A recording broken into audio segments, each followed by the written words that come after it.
Do you think you know Southern women? This is Robert Manni, host of Guys Radio. I'm a Yankee, so I had a lot to learn. My special guest this week is Julia Fowler. She's the creator of the Southern Women YouTube channel and author of the new book, Embrace Your Southern Sugar. It all starts on KCAA Radio at 8 p.m. Pacific Time, 102.3, 106.5 FM, 1050 AM. The podcast and my YouTube drop tomorrow. Guys Radio. Thanks for your support and Merry Christmas. Okay, Guys Radio, we've got a really special guest. We're going to talk about all things Southern and in particular Southern women. And, you know, it's Guys Radio, and it's not all about men, and it's not all about guys, and it's not all about masculinity. But as we all know, men need help. And a lot of times men can get stuck, and I can get stuck myself. But I have so many friends who are, particularly the boomers, they just do the same thing over and over again, and they don't expose themselves to new ideas and new modalities and new ways to help themselves. So I thought our show today would be great for the ladies, but also for guys too, to really hear about what Southern women are all about. So I've got the expert, the modern expert. Her name is Julia Fowler. Let me tell you a little bit about her. She was born in Gaffney, South Carolina, graduated Phi Beta Kappa from the University of South Carolina, BA in theater and dance, proud Chi Omega sister. She's an actor and author, screenwriter, and she created the Southern Women YouTube channel, which is a huge success. And she's been all over the place media-wise, Today Show, CMT. She's currently a writer on the new Netflix comedy that's in production now, Country Comfort, which makes perfect sense. Her first book, Talk Southern to Me, was released 2 years ago, and it's been a smash success. Dolly Parton calls it fun, informative, and oh so Southern. And she's also a Broadway, Tony Award-winning, Broadway dancer and actress. And she's been in Annie Get Your Gun, also Joseph and the Amazing Technicolor Dreamcoat. She's been all over TV, Modern Family, The Closer, Vegas, Up All Night, Ugly Betty, Hollis and Ray, Jake in Progress, The Man Show, and all other stuff having to do with Hollywood and TV. So she's a real pro, and she's from South Carolina. And she's a Southern woman, and I'm a New York City, New Jersey guy, so it's going to be a fun conversation. Welcome to the show, Julia Fowler. Well, darling, thank you so much for having me. I really appreciate it. Well, it's my pleasure. I guess after reading your book and looking at the channel and having my wife share in the experience, what is it about Southern women that makes them so irresistible? Well, isn't that the $1 million question? I'm not sure it's one thing, but I think it's a combination of things. And I ultimately think it's about charm. And, you know, we all hear of this Southern charm. What is this mysterious Southern charm? And I think that Southern charm really is distilled down to sort of one thing. And I really think that we're raised this way. And so it becomes second nature to us as women and to men, for that matter. Southern men are very charming themselves. Mm-hmm.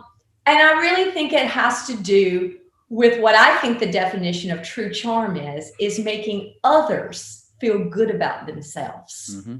Oh, and wonderful. That's really, I think, when people go, oh, I just love that Southern hospitality. You know, I want to go to the South. I love, that's really what they're feeling. What they're experiencing is the culture's charm. And, you know, Southerners do that in a myriad of ways, whether that you come to my house, I'm going to cook you a home cooked meal. You know, I'm not just going to order out and, well, I might it's last minute. If you rolled in my house last minute, I might put something in a silver platter and pretend I cooked it, but it's about making the extra effort, sending, thinking of you, sending you a card, always thinking of other people, knowing that somebody's sick, knowing that your neighbor's sick, just being aware of the community around you and the people around you, and knowing how to make people feel comfortable. I mean, how many times? I know I have, especially here in California, because I live in Los Angeles now.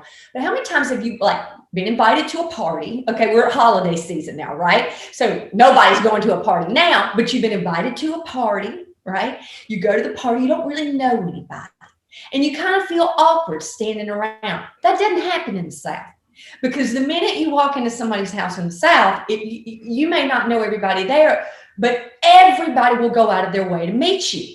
Well, who are you? Now, where are you from? And who are your people? And how do you know her? And da da da da da. You won't be a wallflower. People want to know. People want to ask you questions. They want to make you feel seen. And I feel like that's the biggest sort of secret to Southern charm. And I think that's what makes Southerners in general so special. Great answer. And I had about 3 other questions. You answered them all right there. So amazing. But okay, the new book is called Embrace Your Southern Sugar. And I'm wondering, this is a time there's a lot of unrest and there's a real need to heal. And the book is so positive and blue sky and optimistic and about how to get along and family values, and all the way down to the rituals. Was that part of your thinking when you were creating this book, or was it more of just an expression of, this has been my life and this is what I'm putting out there about who I am and who the people I grew up with are all about and why it's so important to be a Southern woman and have those traits and values?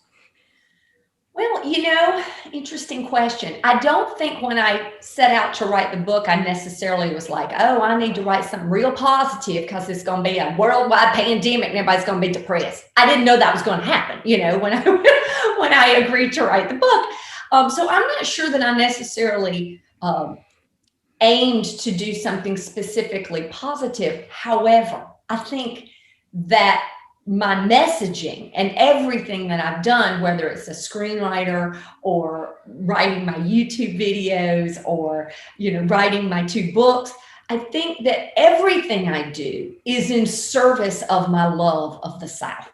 So everything sort of comes out of me as a love letter to the South, even if, I'm making fun of Southerners a little bit, especially in my videos. I'm doing that from the perspective of being a Southerner. So never do I want my comedy or my essays or my blogs or podcasts or anything that I do to come out as condescending towards Southerners. So I think that is more of my sort of mojo when it comes to approaching my creative material, is what can I do that really services the authenticity of Southerners and entertains both Southerners and those that are not from the South, and does it in a positive light.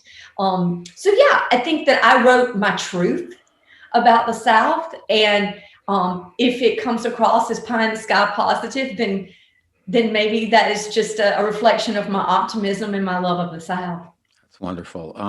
The obvious question is on your journey. You came from South Carolina, you came up to New York City, which is a lot of cultural shock there, I'm sure. And then from New York City to LA, which is another cultural shock. Having grown up in the New York tri-state area, grew up in the suburbs of Jersey, lived in the city for a couple of decades and kind of experienced it all. And I know how people are there. I always know how I stand with somebody from the tri-state area. Right. I've worked with people from the South, and I actually dated somebody from South Carolina, from Columbia. And that's where my stomping grounds. That's where I went to college. She used to say, Bob, you got to get some of them boiled peanuts. You got to have boiled peanuts. Yeah. That's so funny. I was just talking to my sorority sister. Her name's Amy Timmons. I was just talking to her, and she lives in Charleston. I was just talking to her yesterday on FaceTime, and I was like, well, girl, what are you doing? What are you cooking? And she turned the phone. She goes, I'm boiling peanuts. And that's exactly what she was doing, honey. She boils peanuts. And it's awesome. A Southern delicacy, boiled peanuts. That's amazing. So, kind of what I was getting at is that, wherever you come from, you kind of have a better vibe for where people are all about. And when you're in New York, you deal with people from everywhere. Yes. So I was wondering, when I had people I worked with and I dated somebody from the South, I was always wondering, like, am I getting the message? Is it what they say, what they mean? Where in New York, New Jersey, people don't say a lot, or they're very fast and they're always in a hurry. And they, the interesting thing is, if you need directions, New Yorkers will climb all over each other to help the tourists with the directions, even though we can't stand it when the tourists get in our way. So it's kind of that irony there. But what was your impression, expectation of moving to New York, and what was the reality like? Well, here's the thing. For a Southern girl, I have a lot of love in my heart for New York City because I achieved my childhood dream in New York City. Um, and I met some of the greatest people who are lifelong friends from New York in New York City. And I married a man from New York City. So considering that I spend my life celebrating the South. Yankees have been pretty darn good to me. So,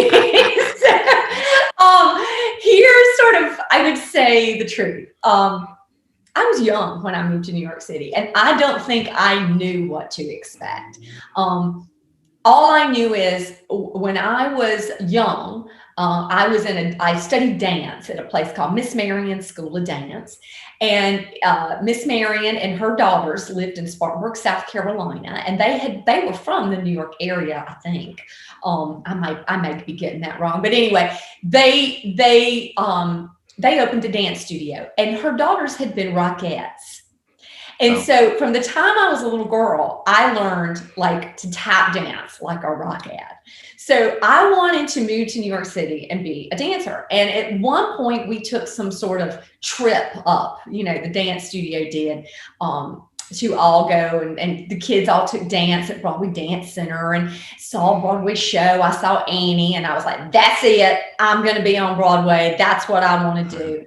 And, I just remember my grandmama, my Granny Fowler, who I talk about a lot, she had to go as my chaperone because I was a very advanced dancer. So even though I was in like the 4th grade or something, I was going on this trip with high schoolers. So I had to have a chaperone. And my granny took me, and I can remember leaving Broadway Dance Center and walking down the sidewalk right on Broadway in my leotards and tights and leg warmers. I mean, this was the 80s. And the police pulled me and pulled over and got out of the car and grabbed my granny and said, you have to dress this child because you're in Times Square and she looks like a streetwalker. And my granny, being like, total Sunday school teacher Baptist, was like, what, a streetwalker, So very early on, I learned that New York City was not like the South, and we laughed about that story for years. But in my first book, Talk Southern to Me, I really talk about my first couple of months in New York City. And I do it from the perspective of trying to find an apartment. And it was one of the hardest things I have ever had to do. And I had to muster up lots of Southern skills in order to get an apartment. And I encourage you to read that essay in Talk Southern to Me. But, New York was overwhelming, as you can imagine. I had never been really anywhere. I grew up in Gaffney, South Carolina, and then I went to University of South Carolina in Columbia. So that was the big city. And then right from there, I got a job on a cruise ship. So I went and worked as a cruise ship performer. And that was really cool because I was going through the Caribbean, but I was living on a ship. It wasn't like I was living in one of these, exotic islands.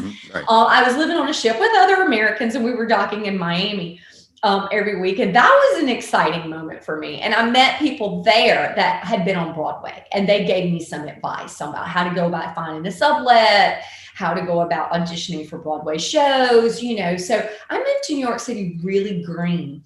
I can tell you this, when I got out of my cab and I had the key to a sublet, I had sublet an apartment. And I got out and I had a steamer trunk, because I had been working on a ship. So I had a trunk. Right. And then I had one suitcase. And I thought, that was everything I owned, at 22 years old. And I had got the sublet, and I was so proud of myself for getting the sublet. Honey, that cab let me right out, and I stood in front of that sublet and I unlocked that door and opened the door, and it was a 6-story walk up. And I was like, there's no elevator. There was no elevator. I freaked out. I was like, how am I getting all this stuff up? So luckily I had a dancer friend that came over and helped me. But every moment in New York was a learning experience for me. I talk about the winters. I talk about how difficult it was to sort of make friends at first. In New York City, people just don't walk around smiling and saying hey to strangers. No.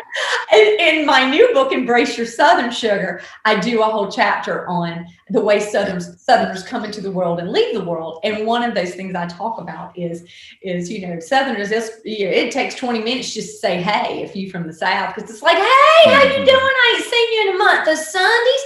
Now, how's your youngin' doing? Now, wait. Now, is he in the 3rd grade or the 4th grade now? Right now, is he playing football? Who's his coach? I mean, this could go on forever, and we've never really even gotten to the point of why you're there. So it's and I'd walk down the streets in New York, and everybody, rightfully so, is kind of miserable. It's cold. They're in a hurry. Everything's so expensive. I understand the mood that people could be in New York City, and it's loud, it's assaulting to the senses in every way. And I would just smile at people, and people thought I was crazy. Hey, how you doing? I'd do it just to see who I could get to speak to me. So, things like that were very different. But like I said, you can learn lots more about my fish out of water experience in New York and LA in both of the books. It's interesting in New York now with the advent, everybody has a headset. As unfriendly as it seemed then, it's even more so now. Nobody approaches anybody because you have to say, what?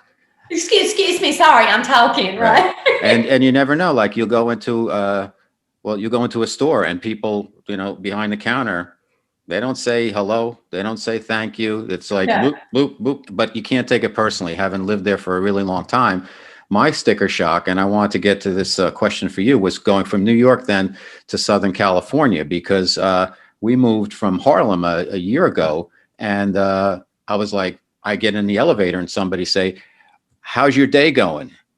And then when you get out, have a great rest of your day. And I'd be like, what are these people? I'd be in my elevator in New York and I'd see the same people 10 years straight. And, I would try a few times to say hello. If they didn't respond, it was just, okay, somebody's just going to ride the elevator with you. What was it like going from New York for you to Southern California, where everybody's so friendly, but it is kind of on the surface?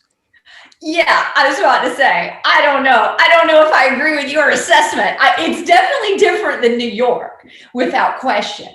But what I found about California in general is people are a little more laid back. They're generally in a little more civil.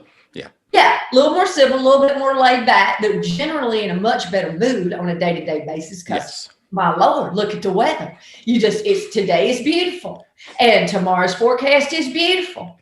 And there's a 1% chance of rain, but most likely it's just going to be beautiful. Yeah. And so I understand that, it's easier just to be in a better mood here. But the thing about, I came to LA kicking and screaming. I didn't want to move to LA. My husband's a television producer, as you know. You've interviewed him before, I do believe. And he's a TV producer, so he had an opportunity here. I was on Broadway, so he came out here first, and I was like, "Yeah, you guys figure that out. I'm not leaving my Broadway show." But eventually, I came out to visit him, and he proposed. And love makes you do crazy things. So I left my Broadway career and moved out here with him. And my one caveat was, okay, fine. If you're going to make me leave my Broadway dream and, move out to La La Land with all these Looney Tunes, I was like, I have to live at the beach, because New York City was assaulting to my senses. Right. And Southerners do not like cold. We find cold to be very, very rude. And I was like, I want to live at the beach, because that's going to make me feel closer to the South. I need nature. So we moved one block from the beach in Venice Beach. And we've since moved. We now live in Marina del Rey, which is also beautiful. Yes. And lovely. Venice got a little crazy for my taste. Yep. So I had to get out of there. But I didn't really want to move to LA, but I did really enjoy living at the beach. I'm not going to lie. That's the one thing I do love about California is just that you have the mountains, you have the water, it's just beautiful here. It is. But as far as the people go, it's not that the people are necessarily unfriendly. It's just everybody's self-involved. Yeah. Which is, again, the polar opposite of the South. Nobody's self-involved in the South because they're too nosy. They want to know all about what you're doing. What you doing? What's your kid doing? Where'd you get your dog? Why's your dog in my yard? It's like it's all about you. And here, this is a culture of vanity. And listen, it's show business, and I get it. I'm in show business too. And Southern women, we have a certain amount of pride in our appearance, but we don't really. I think a lot of people think that Southern women are vain because we like to do our makeup and we like to dress up and we like to do our hair and we don't like to be seen otherwise. But really, it's not about vanity. In our culture, it's more about self-respect. And it's like, you asked me to do this podcast today. Sure, I could have just, thrown something on and put my hair in a ponytail. I knew you would look great. Here. But no, I made an effort for you out of respect for you. Thank you. Because you asked me to do this. And that is how, if you invite me to a party in the South, I'm going to wear the appropriate thing. I'm not going to show up inappropriate. There's nothing worse than in the South than being inappropriate. And as you know, in Southern California, on a day-to-day basis, people roll around inappropriately dressed. Yes. It's the tank top and shorts and the trucker hat, right? You see it everywhere. It's just like, I'm just like, I'm not even sure that really counts as clothes. I mean, some of these people don't even wear napkins worth of clothes. I know. So, a lot of the, just the culture of vanity has been difficult for me to absorb here. The culture of also what I call the culture of flakiness. People are late. Lower people are late, and that drives me nuts. And then people flake, and they consider flaking. Oh, dude, I flaked. I'm like, that's not an excuse. Like, you left me standing. I showed up for that meeting, and you forgot. Oh, dude, I flaked, man. I'm so sorry. And I'm like, yeah, that doesn't fly in the South, So culturally, it is different. Mm-hmm. Okay, Guys Radio, our special guest is Julia Fowler. She's actor, author, screenwriter, creator of the Southern Woman channel. We're talking about her second book, the new one, Embrace Your Southern Sugar. I'm so delighted she's here. What is it, Julia, about Southern women that people don't get or need to know? Wow, what a great question. Well, we're the best women in the world, in my opinion. That's good enough. Check. We're the best women in the world. Well, I'll say this about Southern women. We are determined, and I think that's where the term "steel magnolias" really stems from. Is that we have souls of steel.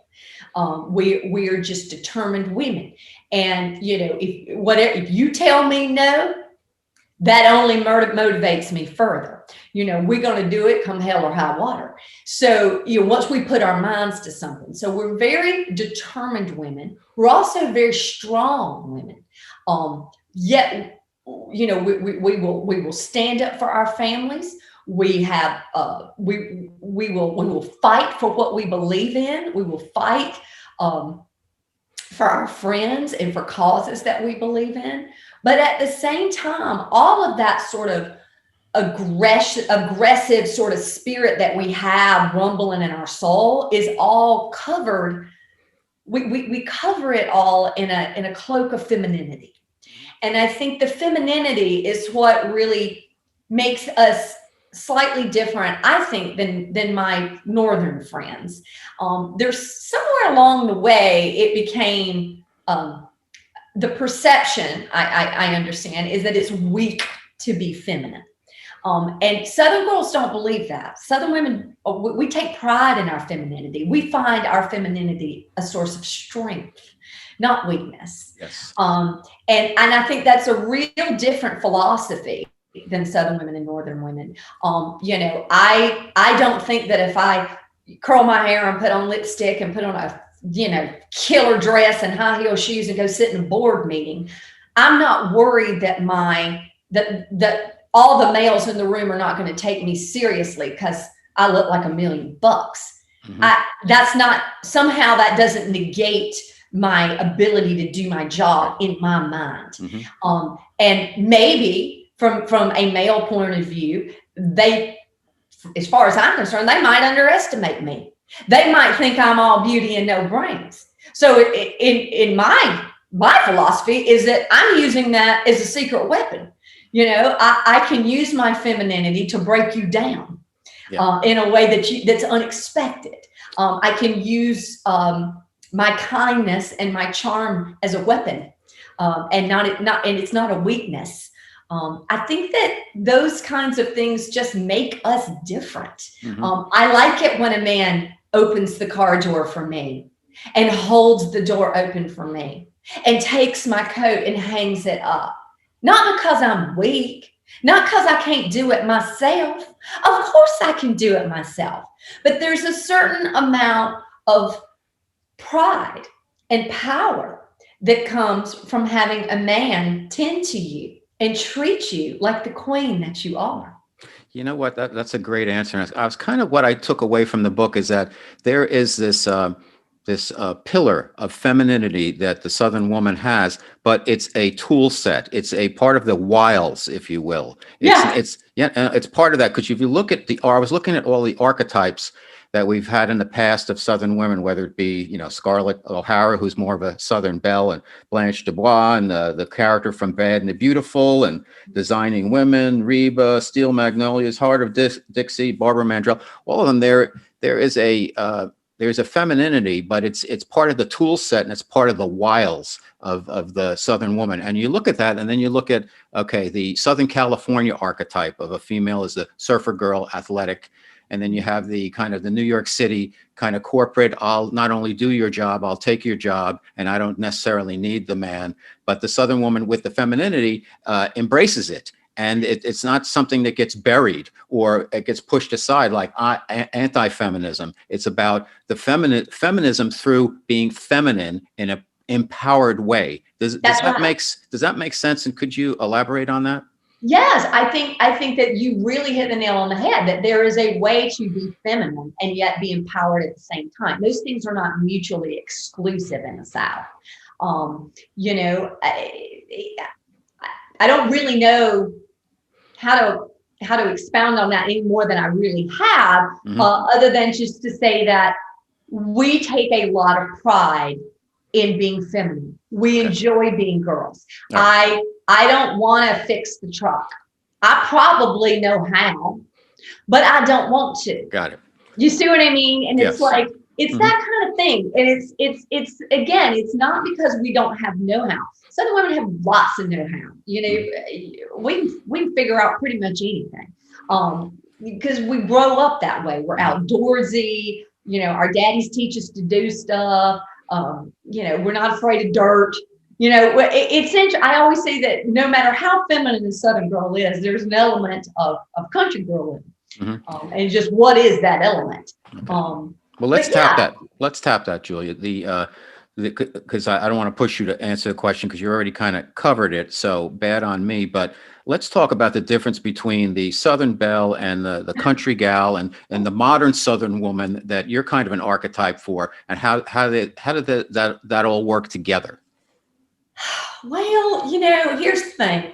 There's different kinds of Southern girls, and it really has to do with how you're raised. I've got girlfriends that were raised in Charleston, South Carolina, and they're just as, highfalutin and,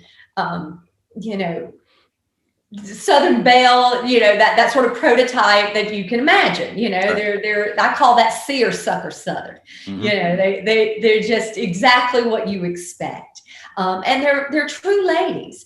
And then there are those of us like me who were raised in the country, and I can swirl it up. You know, I can be a lady too. I can show up at the Kentucky Derby and fit in with all the other highfalutin Louisville and Lexington ladies. But if I can also throw on camouflage and go out fishing with you know, a bunch of dudes and fit in just as well. And really that's the thing. And I think all Southern girls have some country girl in them. It's just what degree, as I mentioned before, what degree of country. And then, you know, Southern girls, I think the Southern girl, I think the country girl is a real sort of combination of a Southern belle and a little bit of a redneck. Just a little bit. And so you never know, like, you know, you'll sort of play to whatever situation you're in, you know. My husband always laughs at me because he was like, you know, Southern women that are raised in the South, you know, they can go from Southern lady to redneck in about 2.5 seconds flat.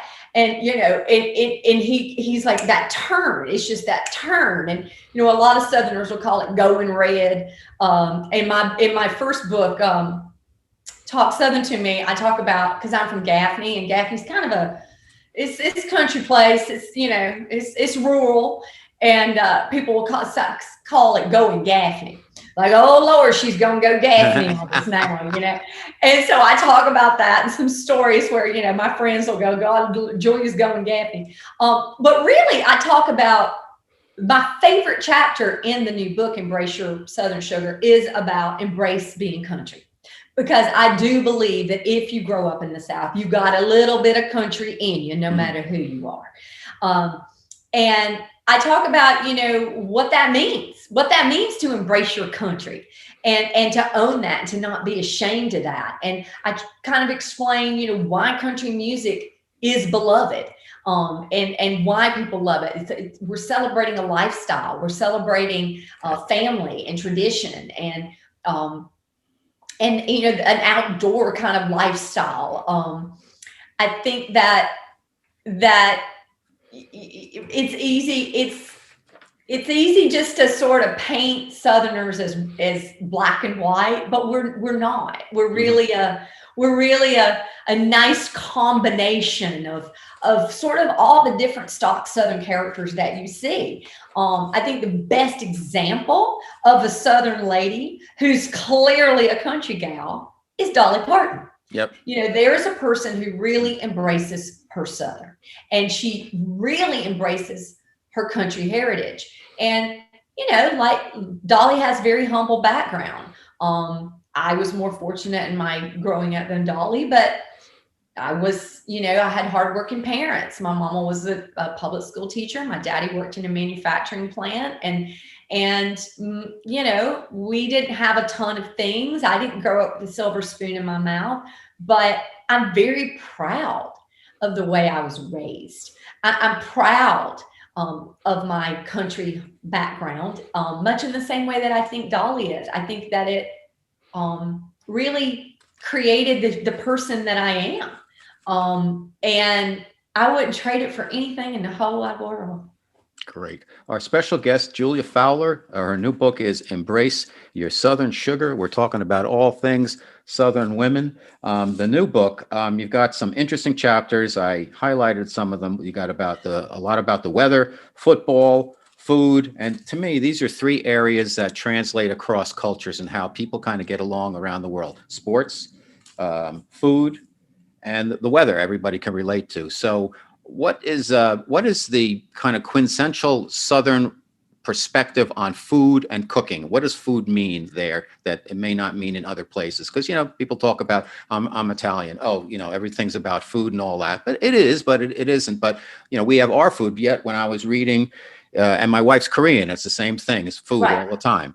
and she said, "Oh, do you like actually?" She said, "Do you like pecan pie?" And I'm like, "Yeah, I guess so. Why? I'm just asking." And then I went back and I got to the book. She was ahead of me. And you have your Oh, grandmother's recipe. My yes. birthday's coming up. She says, "You want me to make you a pecan pie for your birthday?" Oh, yes. Say yes. Yes, I'm gonna. I saw your granny's recipe, but what is it about Southern food with the casseroles and the boiled peanuts and all the different little intricacies that Southern food makes it different than anybody else's food, and is such a celebration of the culture? Well, I think that when people think of the South, they immediately think of Southern food. I think it's just, the two are completely, glued together as concepts, I think. But, Southerners, I think most cultures share this fact that our holidays all involve food. I think a lot of religious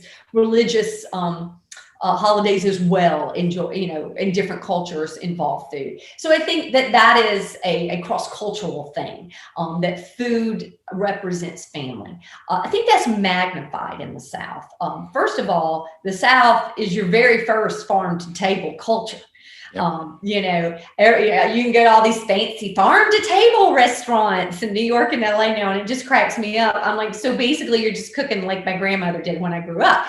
In the South, people have farms. People grow their food. Many times when I was growing up, and I know when my grandmother was coming up in the world, people grew their food out of necessity. And so it was just an agricultural society. And I think that cooking and preparing meals, was part of showing love. It's how we express our love in the South is through food. It's crazy in California and in New York. I can't, you run across people, they turn down food. Would you like such and such? No, thank you. No, thank you. No, thank you. That's so rude in the South. You do not turn down food. If you turn down food, we are suspicious of you. What kind of person doesn't want to take at least one bite? And how rude. I spent the whole day making it. You know what I mean? So food is how we express love. And, we have all these iconic recipes. I mean, everybody knows all the crazy foods of the South. And it also depends on where you are. I mean, Texas has a different way of doing red-eye gravy than Tennessee has a way of doing their red-eye gravy. Casseroles are part of the culture. From the time you're a little girl, you learn how to stand beside your mom in the kitchen and help her make those casseroles. We keep what I keep, and I know most Southern women, we keep what we call a disaster roll in the freezer. So you make a casserole, you keep it in the freezer in case somebody dies. Because if somebody dies, you're going to have to take food.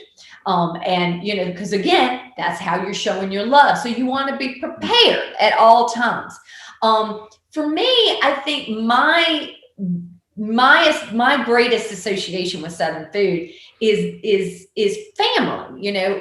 Because I had to leave the South for show business and lived in New York for so long, and now I've lived in Los Angeles for so long, I can't always get home, so I eat home. Mm-hmm. And for me, different Southern foods remind me of specific Southern family members or specific Southern memories. So sometimes, I think that's why people call Southern food comfort food. Mm-hmm. In many ways, because it is comforting. It's comforting to our souls, and we want it to comfort you, which is why we're always trying to feed you. Mm-hmm. Makes perfect sense. Well, let's take that to the next step, which is really when you talk about kind of health, fitness, and wellness in the South, there's some contradictions there, because there's a lot of delicious tasting food, a lot of fried food. Excuse me one sec. That's okay. A lot of fried foods, and yet there's folk medicine. And the folk medicine is really, so on one hand, you have things that are considered unhealthy, even though they are indulgent and they taste great. And then you have got a sedentary lifestyle in some aspects because it gets so hot and humid at certain times Yes. during the year, particularly if you're inland. I remember being in Georgia in August. I was like, what? How could anybody live here? Yes, yes. Well, and that's what we think about the winters in New York. Right, What? right. How could anybody endure this? You know, it's interesting too, because like the sun and the summer in New York is to me hotter than the summer in Southern California, because the sun seems like it really pierces you and there's humidity. But anyhow, separate subject. But I guess what I was getting at is that there is the folk medicine, which is really homeopathic, you know, cures to things that is old school. And as we know, a lot of the alternative medicines are really the old school stuff. And you have that in the South also. So it's a really interesting, complex, contradictory culture. Could you just elaborate on that a little bit, Julia? Sure. I mean, I wrote the chapter on health because I thought it was important to write the chapter on health. You know, I love Southern food, but I have been dancing since I was 3 years old. So I escaped that sort of Southern sedentary lifestyle simply because of what I was pursuing for my career. So, you know, I think a lot of times in the South, we grow up playing sports. You know, sports are huge in the South, you know, guys and girls.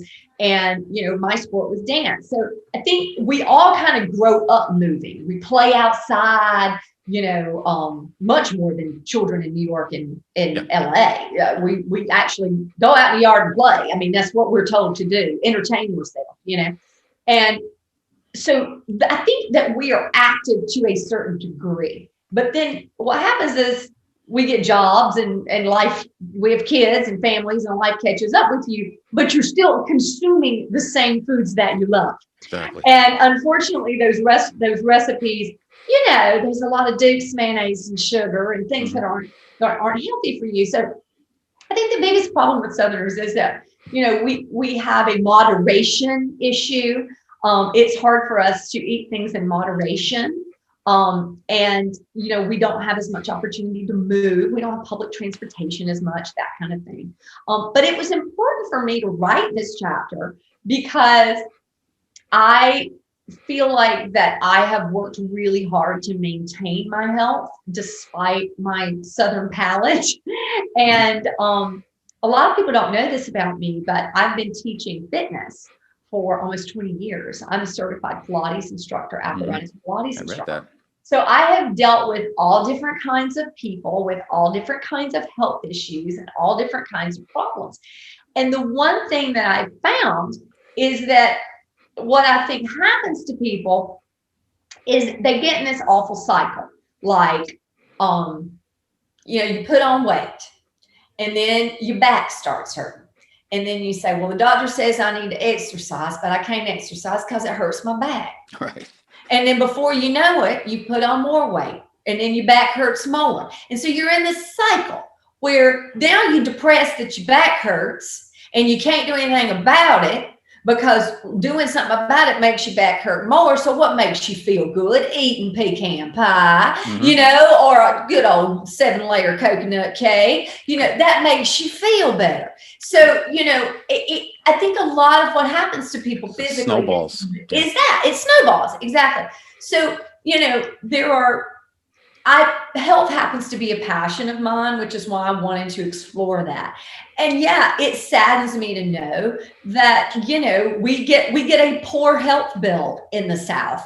And it is really a combination of those things. Our food is rich.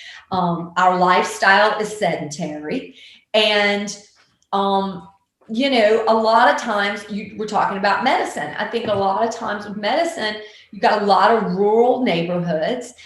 There's not a lot of access to healthcare. We have a lot of people living in poverty in the South, and they don't have access to good healthcare. And I think that those issues really are historical issues as well. And it's why we have so many Southern remedies, so many sort of home remedies. You know, back in the day, you know, not everybody could afford to go to a doctor. Maybe the doctor was a long way away. Maybe it was difficult to get to a doctor. So these sort of home remedies, you know, became a sort of necessary branch of medicine because people couldn't get proper medicine. Many of the home remedies I researched, and they go back to the Gullah culture in the South. And the Gullah culture in the South, for those that are not aware, are descendants of the slaves that live on the Sea Islands on the coast of South Carolina and Georgia. And a lot of that medicine comes from those, the descendants of slaves. And it makes perfect sense why the slaves would have had to come up with their own home remedies. It makes complete sense. So then that gets passed down to their family members, and then the slaves that were working for white people, those remedies got passed on to them. There's a big, so I would say that if you're really interested in that kind of thing, I do encourage people to go research Appalachian folk medicine and the Gullah culture, because it's so connected. And I think it's just a really interesting thing and to research. And I spoke at length with my first cousin Angie, who is a nurse. She's a nurse and she teaches nursing. She's an excellent nurse, but she's also a country girl who grew up with all of these Appalachian folk healing remedies in her world. And so it was sort of interesting to hear her perspective. Like, I really believe this works. This I believe not so much, So I really go into that, into the book. But I do think that the health, that Southerners are aware that they need to work on their health. And I hope that my book encourages them, that just because our DNA, you get given a certain amount of DNA, that doesn't really determine your life. It's really a lifestyle choice. And I do encourage people to move more, even if it's just walking every day. Walking is an excellent exercise. And I think it's something that those of us that live in cities like LA or New York, you're getting those steps in inherently, and you don't get them in as much in the South. Okay, running tight on time, but I'd be failing my brand if I didn't ask you, what are a couple of tips that guys need to know about dating a Southern woman? Oh, well, that's a good subject, because I've had to train my Yankee husband from the get-go. Many things. First of all, Southern women need to be treated like queens. So if you're meeting a Southern woman on an app, okay, she's not going to text with you for a month. It's not going to happen. And if she does, she needs somebody to jerk a knot in her tail, because she's not been raised to do that. But what we want is 100% effort on your part, okay? And we want politeness, okay? And we want to be treated like queens. So I want you to pick up the telephone and call me and ask me out on a date. I'm not interested in just coming over to your house and hanging out, right? Coming over to my house. That's very presumptuous, right? So you're going to take me on a proper date. And you're going to open the car door for me, and you're going to close the car door for me, and you're going to open the doors, and you're going to pull out the chair. You're going to be a perfect gentleman. I've had to work on that with my husband. For a long time, he didn't understand the car door situation. And he was good with a regular door situation, but not as much car door situation. And, my husband also grew up in New York City. His parents were in show business, so he grew up going to fine dining restaurants. Unlike me, who was, at Bojangles and Shoney's Big Boy.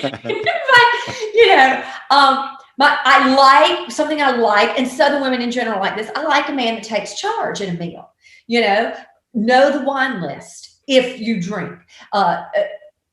Ask me what I'd like for dinner and order it for me. It's gentlemanly.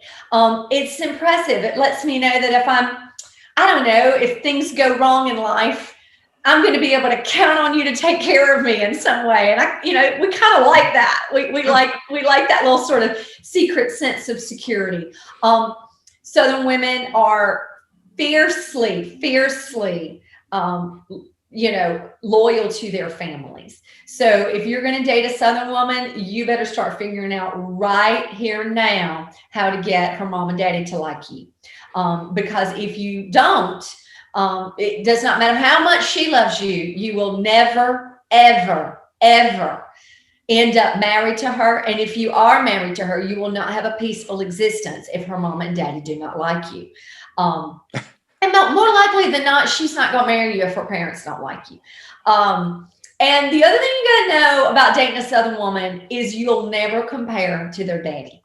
No matter what you do, you will not compare to their daddy. So no, you could, my husband could come in here right now and build me a brand new chest of drawers, and he'll be like, this is the perfect chest of drawers that you've been wanting for this perfect area of the bedroom that you couldn't find the right thing. And I built them for you. If he gave me that for Christmas, guarantee you that I'd go, well, Daddy would have used walnut instead of cherry.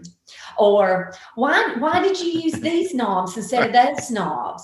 Or did you ask Daddy, how to varnish it, what kind of finish to put on it? Oh, you use that varnish? That's not what Daddy would have done. And so you got to learn that you have to learn to come, Sam, when he asked me anything, oh, we're going to buy a new grill. Don't buy a grill till you call my daddy. You call my daddy and you ask him exactly which one to buy and then do exactly as he says. So you have to you have to embrace a Southern woman's parents. You also have to embrace all their eccentric cousins and aunts and uncles and that sort of thing. And that can be sometimes challenging, but it must be done. It must be done if you want a happy life with a Southern woman. Got it.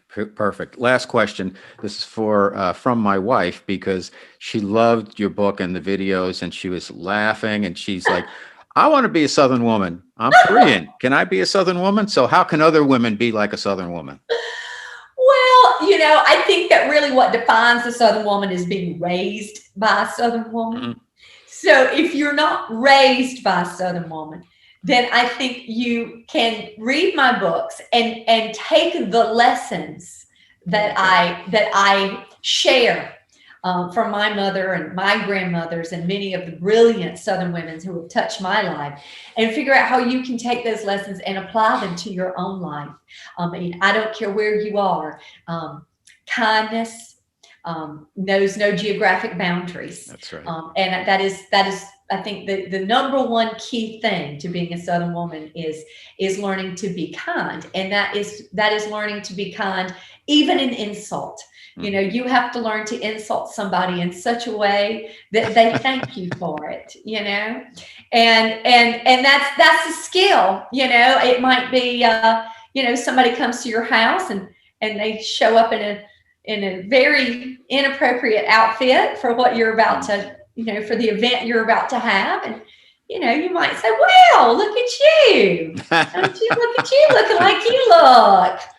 It's the lessons. Yeah. And so it's a way to be kind, mm-hmm. even though that's not what you're always thinking.